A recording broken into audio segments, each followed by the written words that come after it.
Bonjour, c'est qu'une théorie. Alors ça, moi, en tant que scientifique, c'est une des phrases qui m'énerve le plus au monde. Parce que c'est une des causes majeures d'incompréhension entre mon monde à moi, le monde des scientifiques, et puis le grand public, le monde des médias et le monde des réseaux sociaux. Dans la vie de tous les jours, quand on dit c'est qu'une théorie, on sous-entend que le truc il est un peu fumeux, que c'est une opinion mais qu'il n'y a pas trop de preuves solides derrière, vous voyez. Et d'ailleurs, on aime bien quand on parle de conspirationnisme de dire qu'il y a des théories conspirationnistes. Alors que pour nous, en science, une théorie c'est l'inverse. C'est pas juste une opinion en l'air, ça doit satisfaire des tas de règles hyper contraignantes. Une théorie, en premier, ça doit permettre de comprendre des observations expérimentales, des trucs qu'on a fait en labo ou qu'on a observé dans le monde. Par exemple, la théorie de la gravité de Newton, elle permet de comprendre le mouvement des planètes dans l'espace. Alors deuxième truc très violent pour une théorie en science, elle doit être falsifiable.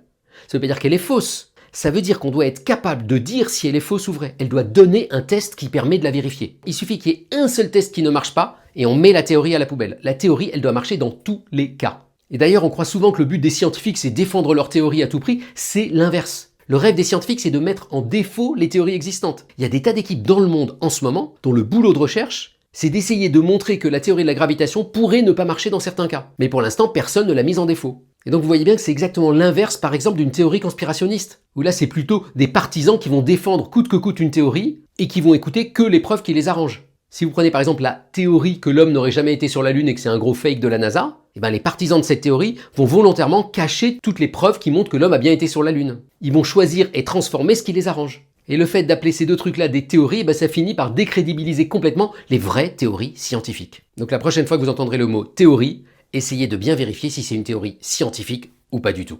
Voilà, c'était ma minute vocabulaire. Bonne journée!